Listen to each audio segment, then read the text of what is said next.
As Red Stick Creek forces swept south against Fort Mims, Fort Singfield, and other settlements, a British warship made its way north to the Gulf of Mexico. Its mission changed the course of the War of 1812.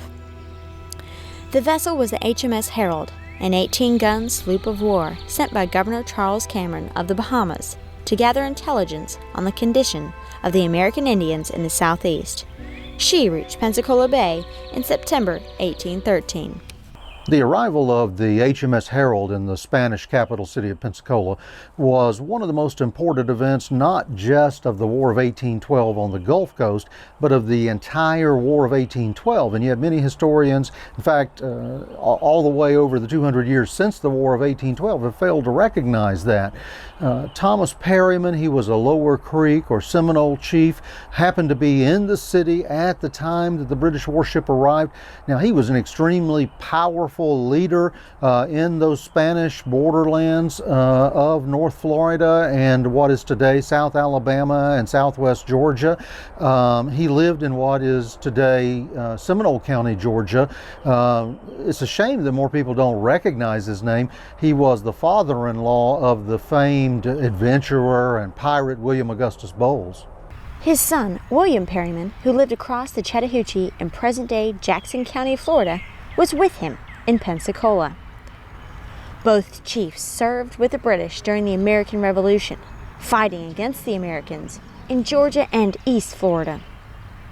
According to a letter written by Benjamin Hawkins, the U.S. agent for Indian Affairs, two of Thomas Perryman's sons were on a routine trading visit to Hartford, Georgia, when something went wrong. They were attacked and beaten by a party of whites. It was the worst possible thing at the worst possible time. The brutal attack infuriated the entire Perryman family, which had enormous influence among the Lower Creek and Seminole towns on the lower Chattahoochee, Flint, and Apalachicola rivers. He had heard about Burnt Corn Creek and Fort Mims. Two of his own sons, who were doing nothing more than trying to do what they had always done, a little commercial business, a little trading in Hartford, Georgia, had been attacked by a party of white men, outlaws. All of this alarmed Chief Perryman, so he led a delegation of other chiefs to Pensacola, and they wanted one thing, or really two things: guns and ammunition. They met with Lieutenant Edward Handfield of the Royal Navy and prepared a letter for him to carry back to Governor Cameron in the Bahamas. We hope you will aid and assist us as your allies and friends. Sir, you know that our forefathers owned the land where we now live, but, and ever since our father, the King of Great Britain, left us, the Americans had been robbing us of our rights. And now the Americans has made war against our nations, and we apply for arms and ammunition to defend ourselves from so great an enemy.